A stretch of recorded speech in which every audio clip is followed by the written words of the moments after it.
Evan is the Assistant Park Ranger for Wabakimi.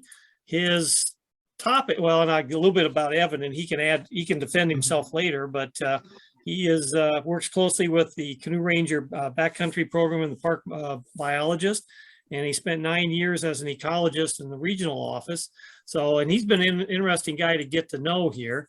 But the deal was that during the summer of 2021, with fundraising that the Friends contributed, it helped pay for debris removal from some remote lakes. And just an example of some of the debris that came out of the backcountry, and hopefully Evan is going to give us a little bit more of that story. But it was quite a process. And again, as we've already noted, our fundraiser has been very successful, so I'm not going to talk about that anymore. But what I want to do is get Evan on board here. So I think you've got the co-host share function. You should be able to drop that in, Evan, and then I'll let you've got the floor. Sure, thanks, Vern. Just give me a second to, well, I gotta pull up my screen first. Share here. And Evan. Hello. Wow, you've got groupies already, Evan. I mean, you're way ahead of the rest of us. I recognize that voice from London, Ontario, my sister. Okay. It's not, no. Oh, there you go. Yep. Is that? I can see it. You? Okay, great.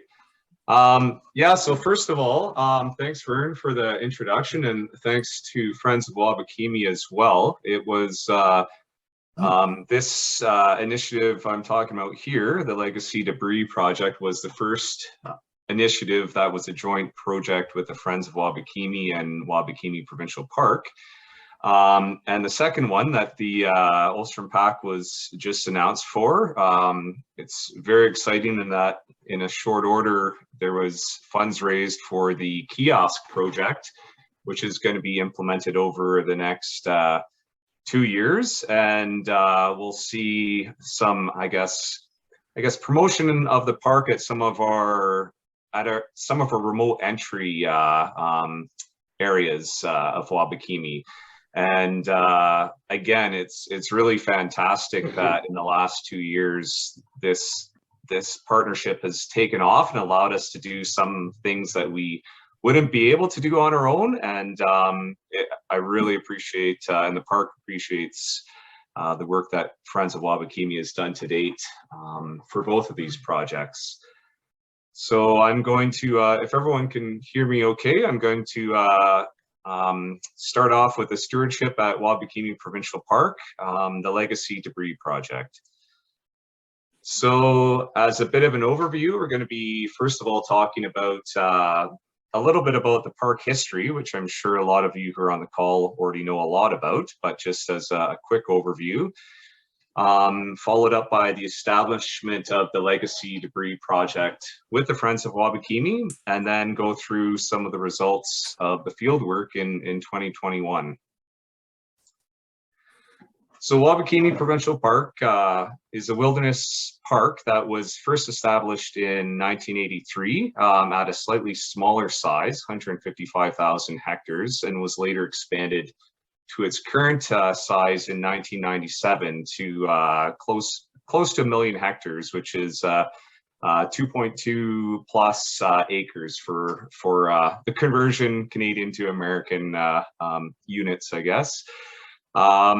So the park protects the significant natural and cultural elements and provides for an exceptional opportunity for backcountry wilderness travel, with over 10,000 lakes and close to 2,000 kilometers of canoe tripping through this area. These park waterways have been traveled for centuries, and most portages in the region have evolved from historic use. Traditional use campsites, artifacts, and pictographs sites are found throughout the park, and evidence suggests that people have called Wabakimi for home to 7,000 years. This traditional use continues throughout Wabakimi area by surrounding First Nation communities. So for the establishment of the Legacy Debris Project, Discussion began with the board of Friends of Wabakimi back in April of 2020, and some ideas were put together by the park and discussed with Vern and Dave, and also with and brought forward to some of the other board members that would support both the park and complement some of the objectives that were identified in the club's strategic direction. So out of the ideas for year one, 2020, the legacy debris cleanup was identified as a priority for the park, and fundraising efforts began in November 2020. So the idea of this project was to clean up damaged and abandoned items, many which often predated the establishment of the park in the early 1980s. So part of why some of these items haven't been removed to date is due to both the remoteness and the cost of accessing these sites, which are in remote fly-in lakes, which have some logistical challenges. So abandoned items such as damaged equipment or boats that have accumulated on portage or lakeside areas are unsightly and have a negative impact on the environment as well as visitor experience.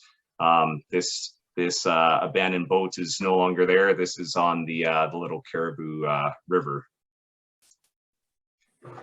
So for fundraising and project implementation, I was so impressed how quickly it came together between the fundraiser being posted, I believe, on the website in mid to late November and the completion of fundraising by the end of December. So $7,300 are raised in this time period, which would be contributed to flights to access 4 interior lake sites that were identified by Ontario Parks. The partnership involved Ontario Parks planning and implementing the removal using these funds that have been donated from Friends of Wabakimi. So in this first year, so 2021 field program, there was about a dozen items that were prioritized for removal. And again, as I mentioned before, a lot dating back many decades that have been on the landscape. So the challenging floatplane access required items to be staged in accessible locations before removal took place. And that was the first step in what I had to plan for this project, was not just to fly into sites, but to get some of the debris into areas that flights coming in, whether it be a beaver or an otter bush plane, could nose in, and we could load that material onto the flight. So just general geographically, it might be a little hard to see from the scale of this photograph, but there was tried to sort of concentrate 2 main areas looking to get debris out of, and that was just one from a logistics standpoint, so that we could focus on 2 areas rather than the full gamut of 10,000 lakes that are spread across the park. And also just from our database, we keep a database of where there is some of this debris in the backcountry. We identified as these 2 areas as areas that sort of had a focused footprint of debris that we could get into and bring out. So we had 4 Ontario Parks staff that contributed time to this effort, and I'll try and recognize them as we go through the slides to come. And there was three separate trips that were involved in both processing the debris, so bringing it to a central area, and then doing a final removal flight to get this debris out to Armstrong, Ontario. So the trip 1, Cache and Surprise Lake, which I'll be showing you on the next slide, and trip 2 was in the Grayson Lake area.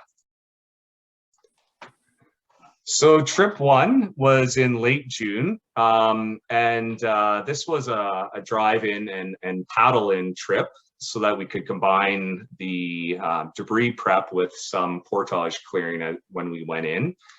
So in late June, we started on Tamarack Lake, which is, let's see if my cursor comes up. Oh, I have to do it on one of two screens. So yeah, just in this area here. So you can take the Trail Lake Road into Tamarack Lake, then launch and come up the Nome Lake, down and around through to, this is Cache Lake, on to McCawash and Surprise Lake.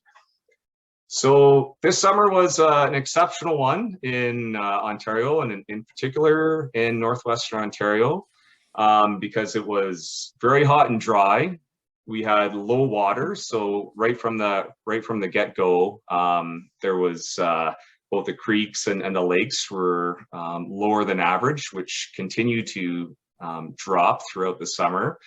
And the fire season, when we started late June, it was just starting up. So Woodland Caribou Provincial Park was having some fire startups, which were growing in size, but there was nothing in Wabakimi at that point. So to access the site, there's some really neat features, a few that I wanted to point out that I found interesting. So here near Nome Lake, the community of Collins is down here near the railway track. And in the winter and in the summer, this is one of the ways coming out through Nome that they get out to Trail Lake Road. So right from the get-go, there's some interesting cultural signs that we observed coming through. This picture's a little small, but you can see a TP structure shelter, which goes past one of the snow machine trails that they would take out in the winter. Probably a little stopover, a camp to warm up for when they were coming through. And in addition, in the summer when they're bringing boats through, it was interesting to see the sort of channel work that the community had made to make the creek travel through a little easier as well. There was no caribou on this trip, but we had several moose visitors, which was a bit of a surprise when you're paddling and not seeing too many other paddlers, and there weren't too many fishermen in the park. This guy came in and crashed into the water, probably 100 meters back from us, and neither myself or Taylor, who was on the trip with me, saw or heard it coming. So that was a neat observation. So Taylor, he doesn't work for Wabakimi, but I'll talk a bit about him in the next slide. He's part of our resource field crew. So he came and helped out our park for this trip because our two canoe rangers, which we only have two interior canoe rangers, myself, Shannon Lohr, who's the superintendent, and Shannon Walsh, who's the biologist for Wabakimi Provincial Park. So I often am looking to find assistance for some of these projects because we don't have a large staff to implement some of the work that we need to do. So Taylor, he came out with us because he does trips throughout the region, and came out for this 5-day trip with me. It was good to have his help. As you saw in the last slide, I'll just go back. One of the things that we do in addition to removal of debris, which we're doing here, is you can see him at this site doing campsite inventory, clearing the portages on the way to get to the site, as well as taking other incidental observations such as flora and fauna like moose, their location in the park, and entering them into a database after our trip. So this was our end goal. So this was the first lake that we got to. It was Cache Lake. So Cache Lake, just looking at my bigger map, just right up here. So this was our first site at the end of south end of Cache Lake. Now there was so why we chose this site was in 2006 a fire came through the area and burned over some of the debris that was either cache or left here in previous years and left it sort of in ruins. So this you can see a sticker here from 1968 that sort of dates about how long we figure some of these things have been here since some of the first visitors came through this area by rail line and then up into the park.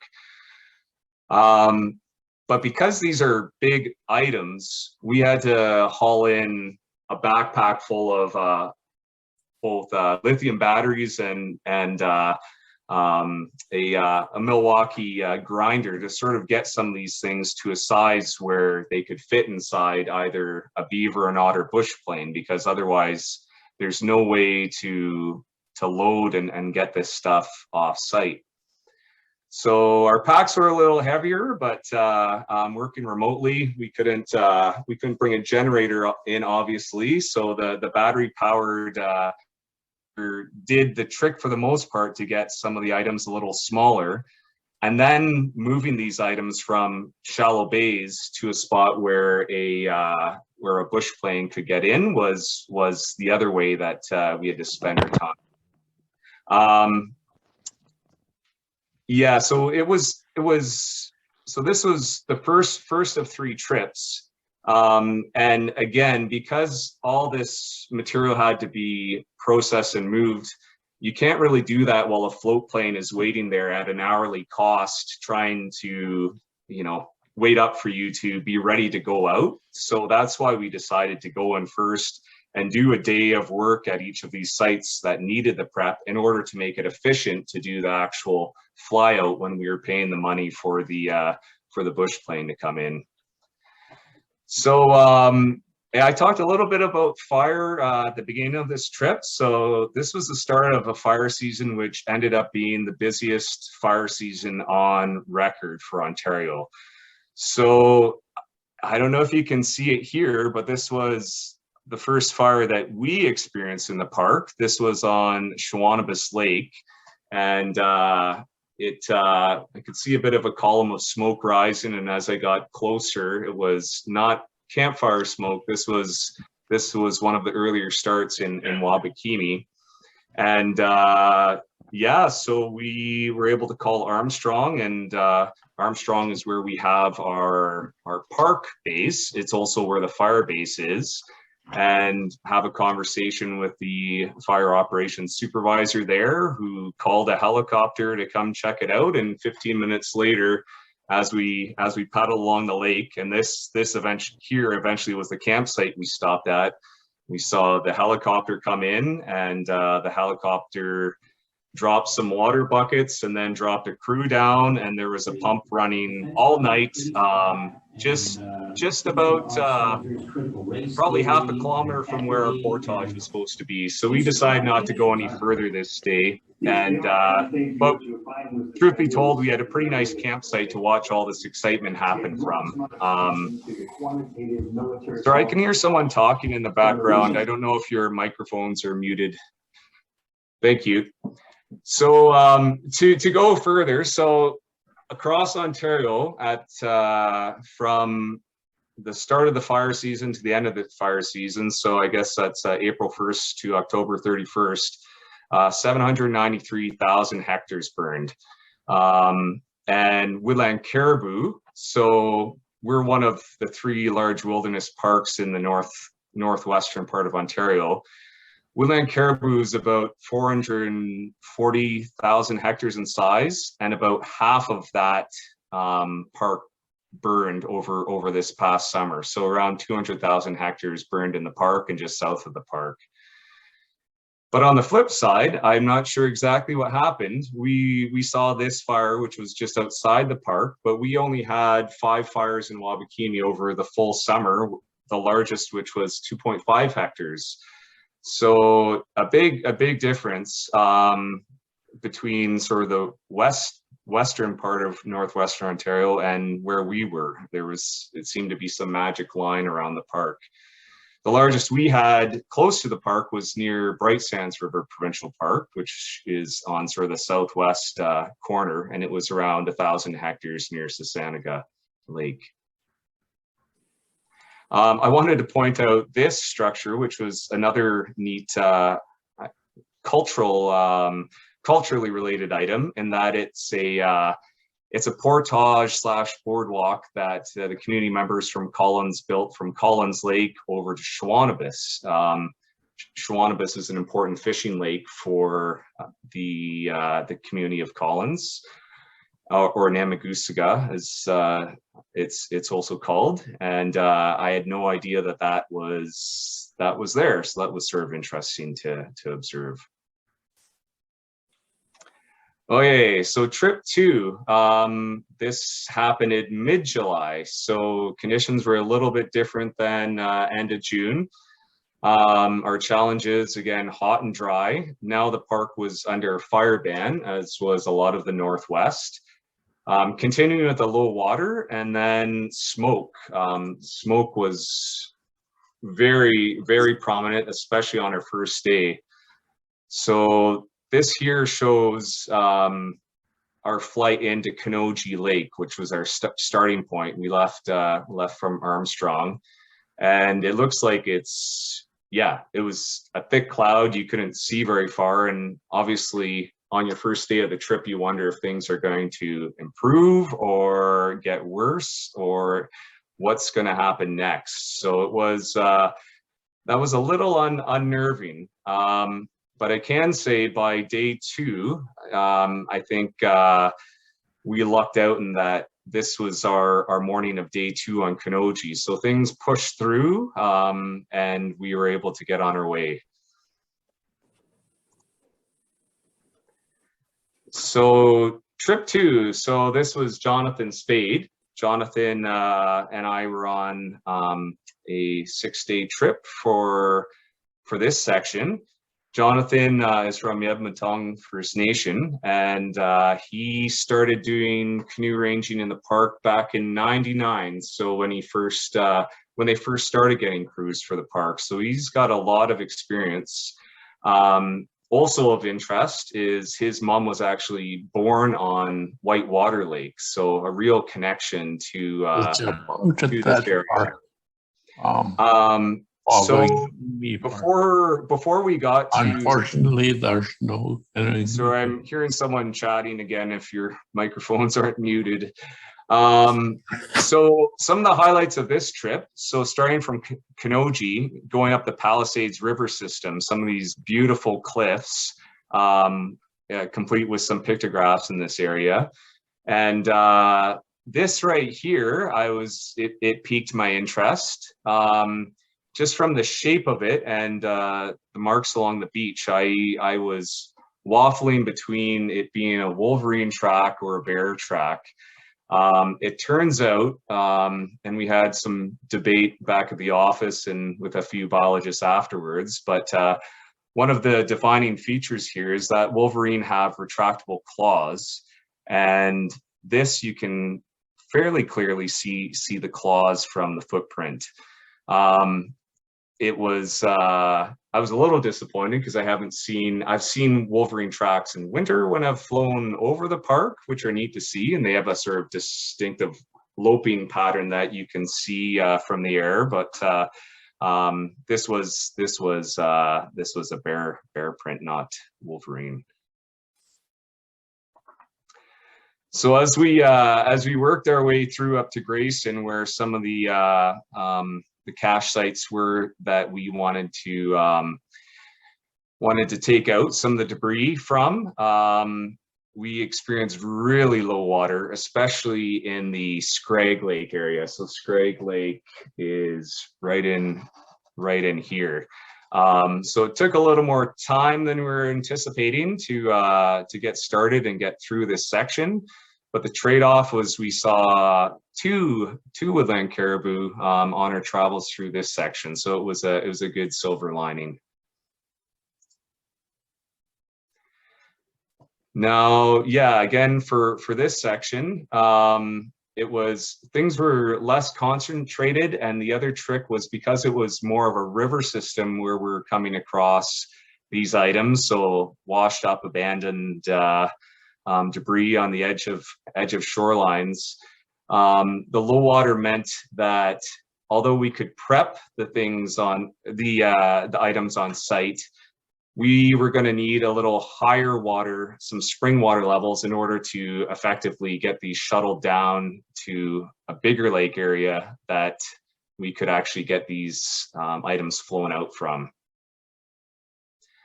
So yeah, I have to give Jonathan credit because he was a very hard worker and did a lot of the processing of some of these items to get them into small pieces. And at the same time, it was interesting talking to him because he's paddled the park since the late 90s.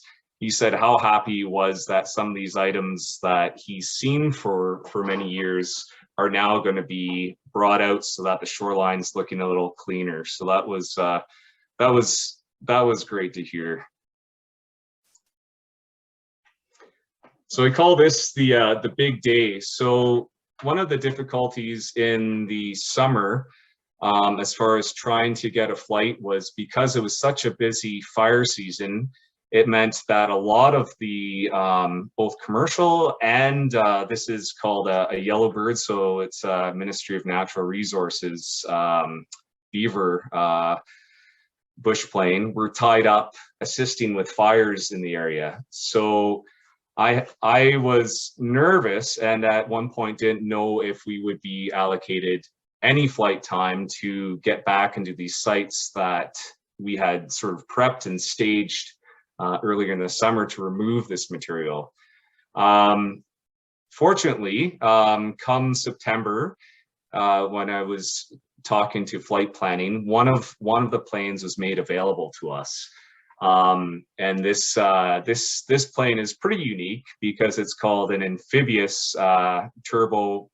I say turbo otter here, but it's actually a turbo beaver. That was really convenient in that it can take off from a runway and land on a lake and come back to a runway, which makes it a lot easier to load and unload items, as opposed to coming back to a dock and then having to shuttle up a dock to your parking space and whatnot. So these two staff here, so Corey Card, he works out of Dryden, and he flies this Turbo Beaver 10 months a year on contract. And then this is our other canoe ranger. His name's Larry Kitchukizik, and he was able to join me on this trip, which was great. He has also been with the park since 1999. He lives in White Sand now, and interestingly enough, his dad was born on Wabakimi Lake. So again, very close connection to the park, and has spent many years with us. We're very lucky to have him.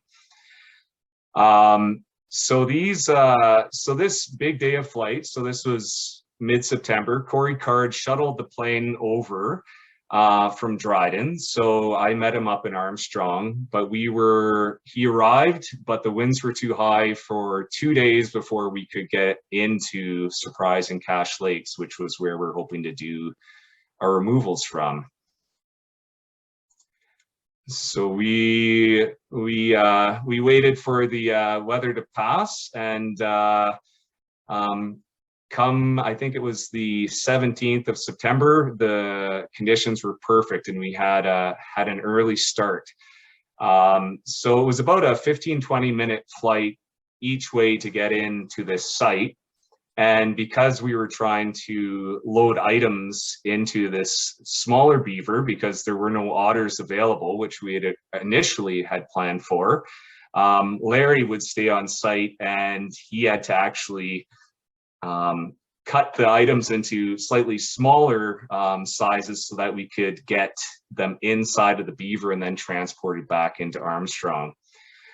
So it was on the flip side, because we weren't paddling at this point, we did bring in a generator, and we had both a sawzall and a grinder to help us process these items so that we could get them out in a total of 5 flights, as opposed to having to do, say, a dozen flights if the items were bigger and you had to strap them all just to the pontoons. So it was 13 hours later, and as I mentioned, 5 flights that we were able to get into not one but 2 lakes, shuttle up and load the items, fly just past Armstrong to the Armstrong Airport, and then unload them, fly back, and repeat until the end of the day. Just as the sun was going down, we finished our last load. Quite tired, but pleased that both the weather held and that we had a good team that could pull this all together. Corey, I don't know if he knew what he was getting into when he arrived in Armstrong, but he was a great pilot, and he'd actually spent 5 years up in the Northwest Territories doing outfitting at remote outpost camps up in that area, and he actually said he really enjoyed the day because he was happy with how much got done, and that he had done some similar things when he was working at these camps up in the far north. So that was great to have his help. So so all this debris, once it was at the airport, it wasn't its final resting place, of course. So it all got shuttled back to the fire base in Armstrong first, just so that it was off the airport site. And then from Armstrong, it was actually 2 truckloads into Thunder Bay to both recycle the materials that we could and landfill the other materials, but was very pleased with the outcome. So just a quick look at the before and after. So seeing what some of these sites were. If you paddled by before, you'd see this ugly piece of junk on the side of the river along Grayson, and then after it's just returned to natural shoreline. And in other areas where there is more debris, it just really visually it's nicer, but also some areas where we took these items away from, it means that the trees can grow back up. It's going to have more natural ground cover, and you don't get the rusting and the other unpleasant aspects of garbage just rotting on your shoreline. So I wanted to offer a huge thanks to the Friends of Wabakimi for seeing this through over the year. It was a great initiative, and we received just fantastic support, which Wabakimi can't thank enough for. And I wanted to also put some recognition towards the aviation services who provided us with a good full day of flying at a somewhat reduced cost, so that we could achieve what we did this season. We have a little more work to follow up with in the spring when the water levels are a little higher, but all in all, it was just I'm very grateful for what we were able to get done in partnership with Friends of Wabakimi. So that's my summary, and if there's any questions, I'd be happy to open to the floor here. I'm going to read one of the chats just so you get this out there, but thanks very much, Evans. You guys did a heck of a lot of work. Great to hear and see how Friends of Wabakimi donated dollars went to work to benefit Wabakimi. And I can echo that. Oh, and we got another one. Well, hang on here. They're going faster than I can bring them up. How much debris remains in the park in other locations that also should be removed? Okay, sure. Yeah, that's that's a good question. It's this.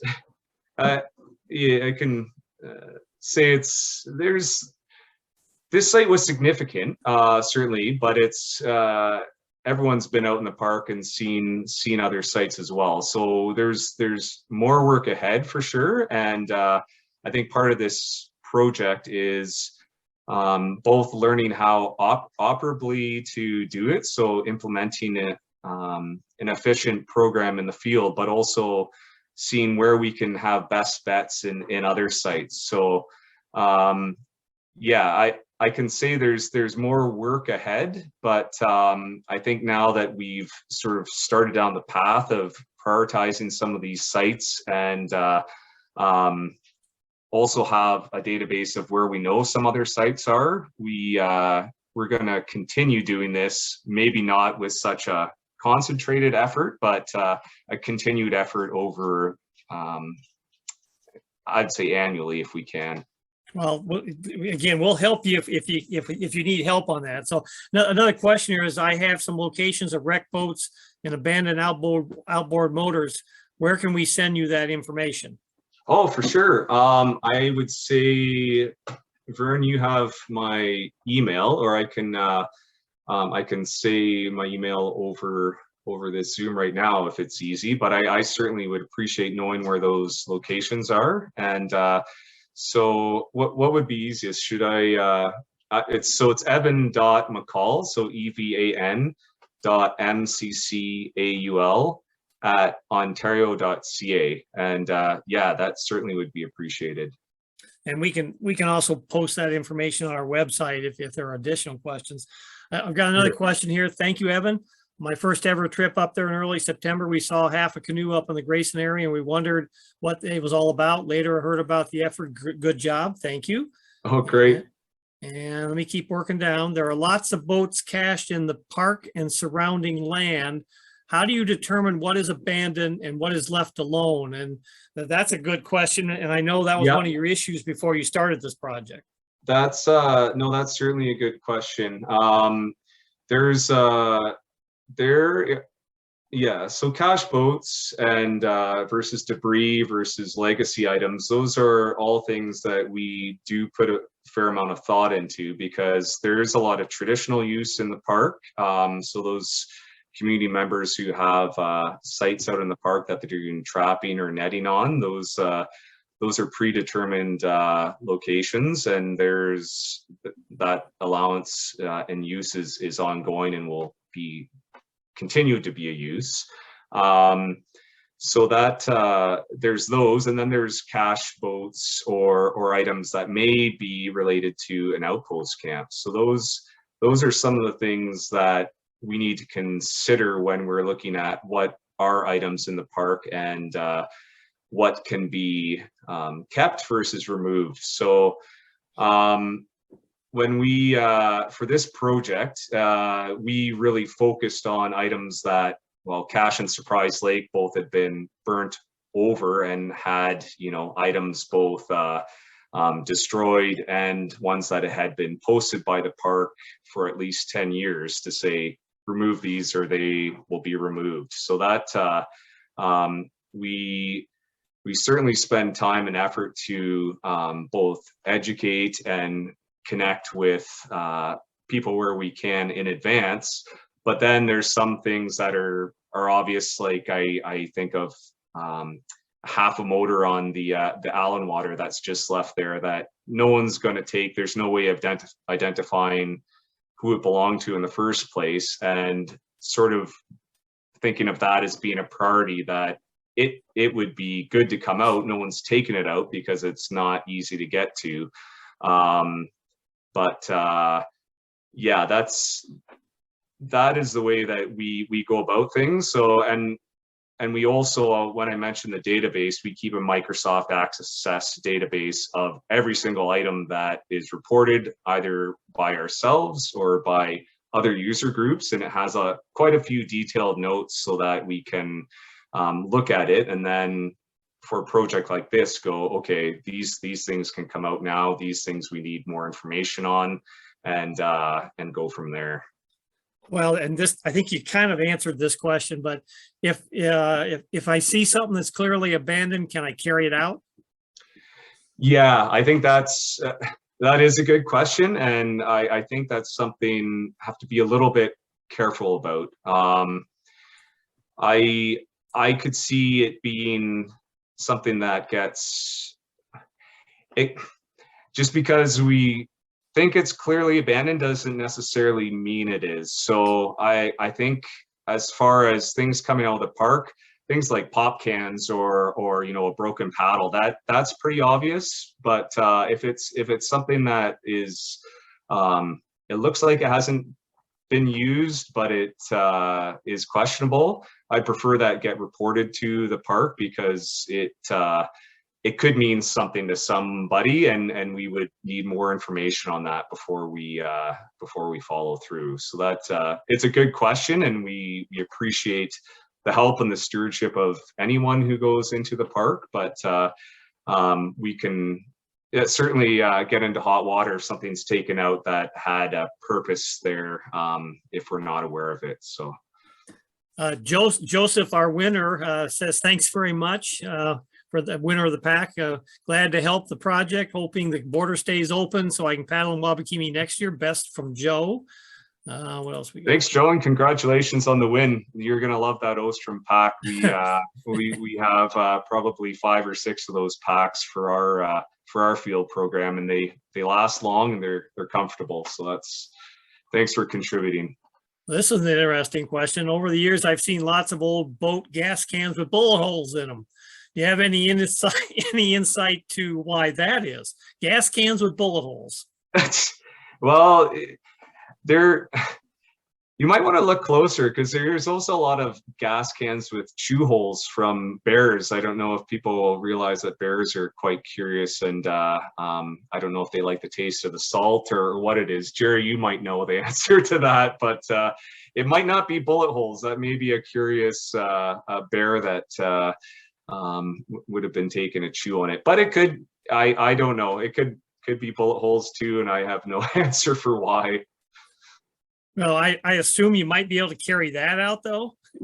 That seems fair. I don't think anyone wants a leaky bucket. So there you go. There you go. Question about a motor on Granite Falls Portage. I'm not sure I know the details behind that. Yes, what was the question? Well, it just is a statement. Is that motor on Granite Falls Portage? And I'm not sure I got more information on that. I just got a statement here. Yeah, I'm aware of that one for sure. Okay. That would be one of the ones I would like to get out, and clearly has no use anymore. So yeah, I think I know exactly the one that is being referenced there. Okay. Other questions for Evan? Oh, wait a minute, here we go. What is the cutoff year for the legacy trash? What is done with that? I'm not sure I know quite what that means, but no, I'm not sure. what is the cutoff? I assume that question refers to when will you stop doing it? You sort of kind of answered you'll continue to try, but yeah, no, I don't think there'll be any cutoff. It's hopefully it just keeps getting better as we pull stuff out. I think the continued education and making sure that as the park gets more use, that people aren't leaving items there.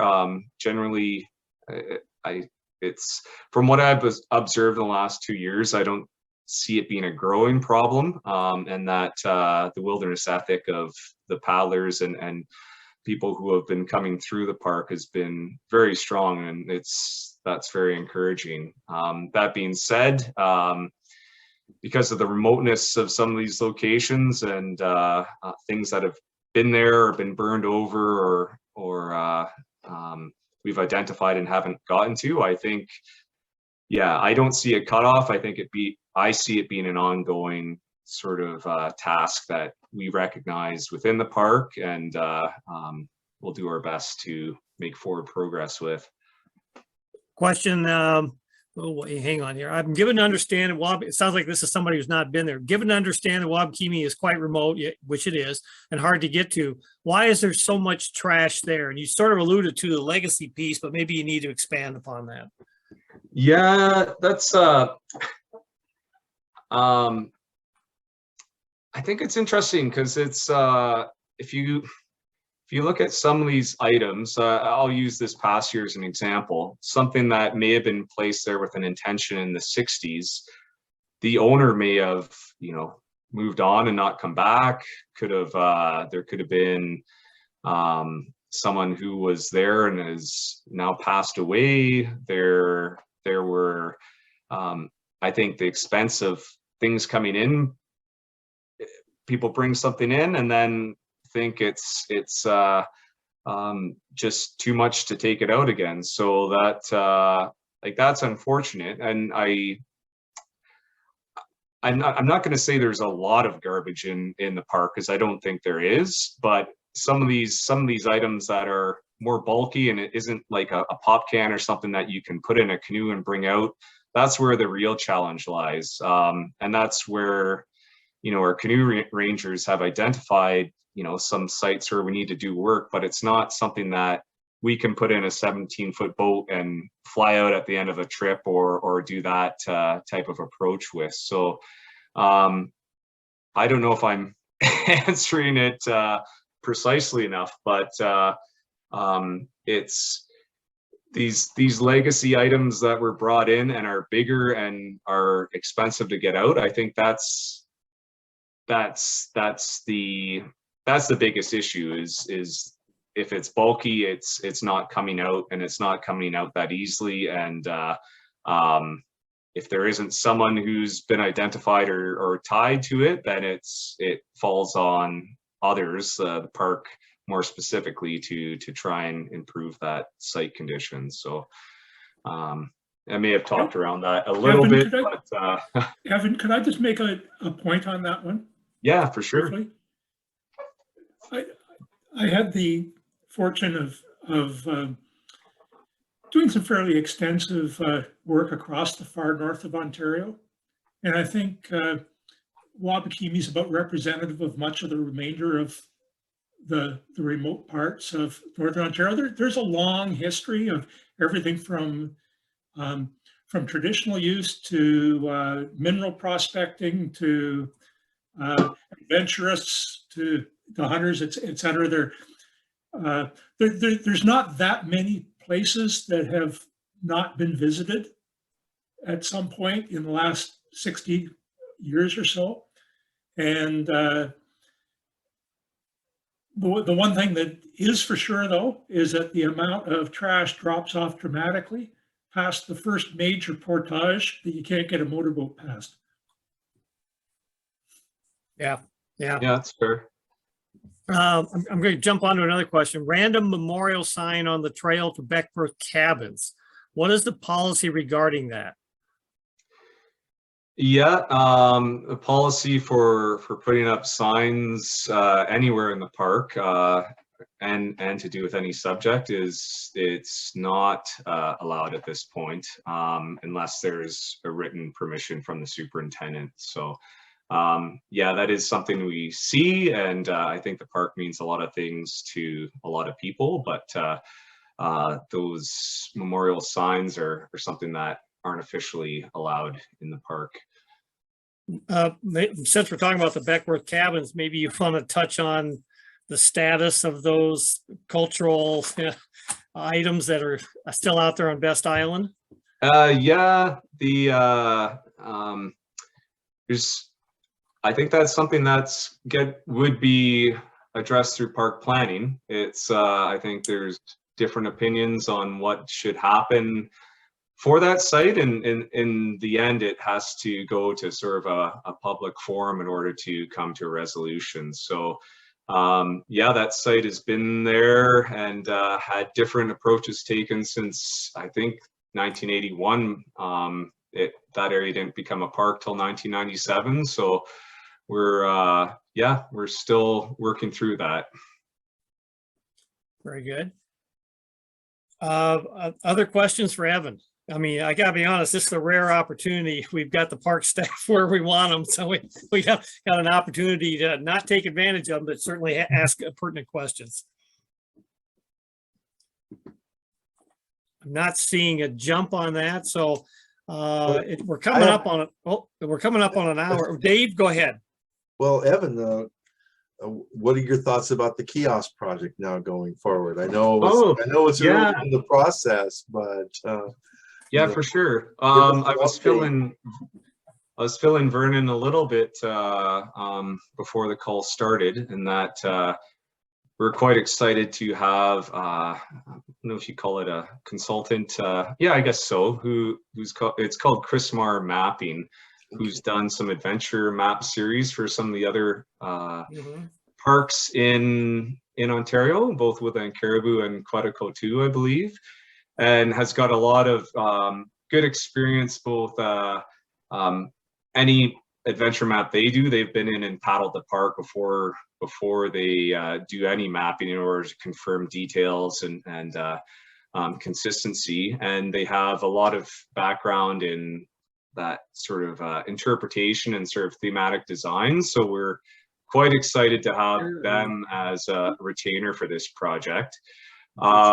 So yeah, so they want to start with the map, and they want a base map that we're going to provide, and then we're going to be adding some of those elements such as the cultural piece. So the artwork that we're looking to get designed for this kiosk, and come up with first and foremost the kiosk design, and then come up with the installation piece, so the brick and mortar of where it's going, and have also received some good support from the M&R as far as having a couple places in mind that they would allow us to put a kiosk on their roadside area, because a lot of the accesses are actually outside the park, so we actually don't have the administrative go ahead until we get their permission first. So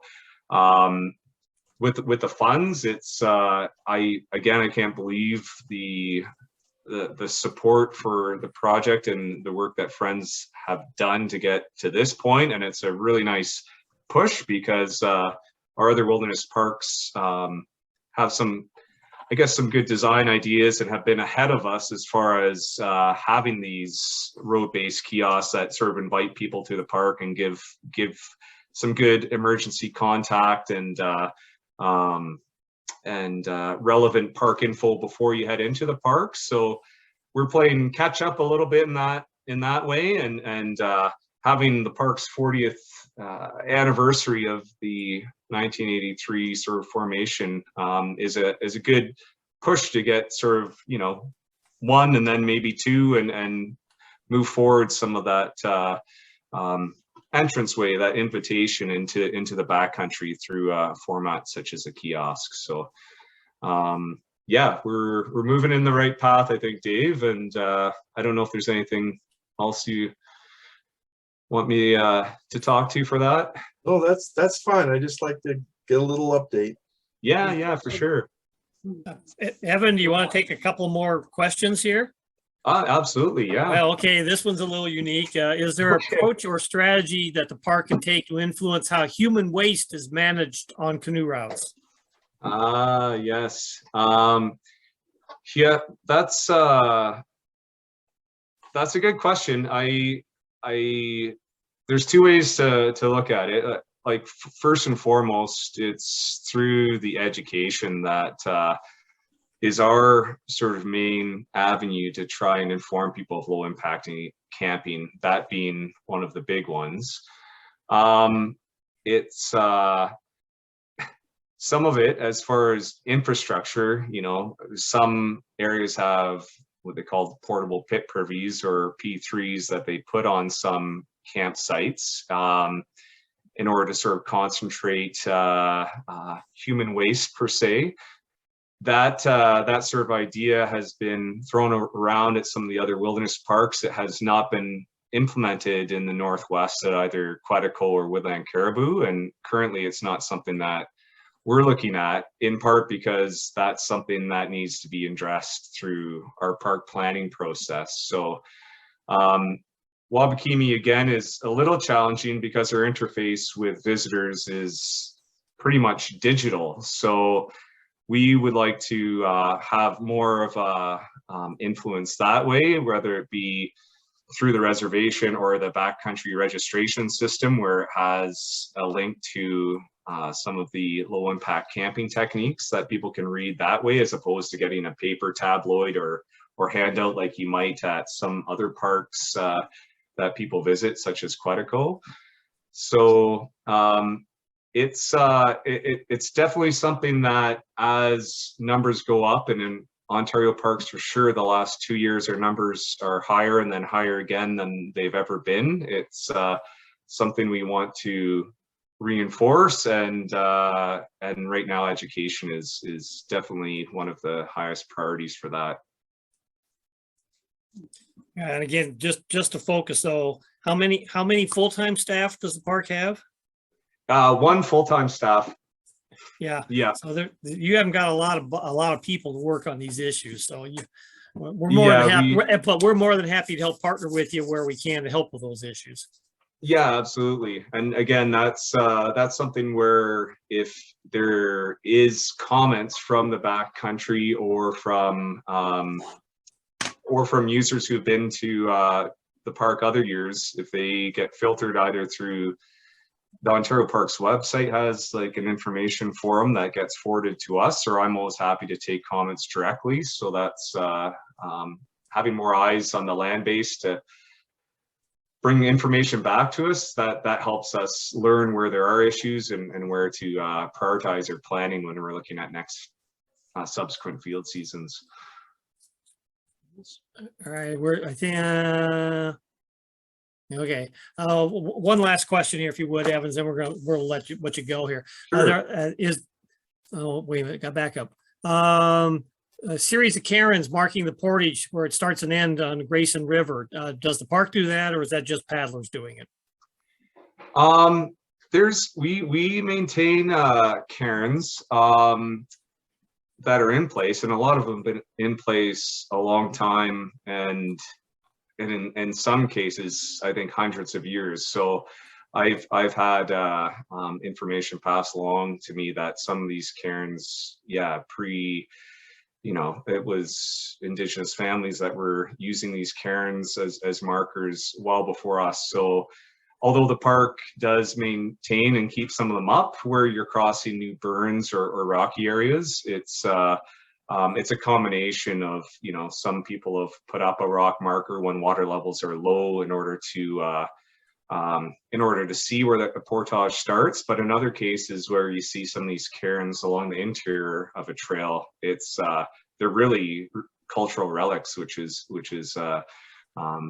quite amazing. One last question, then we're going to let you go. How many visitor nights were registered last year? You're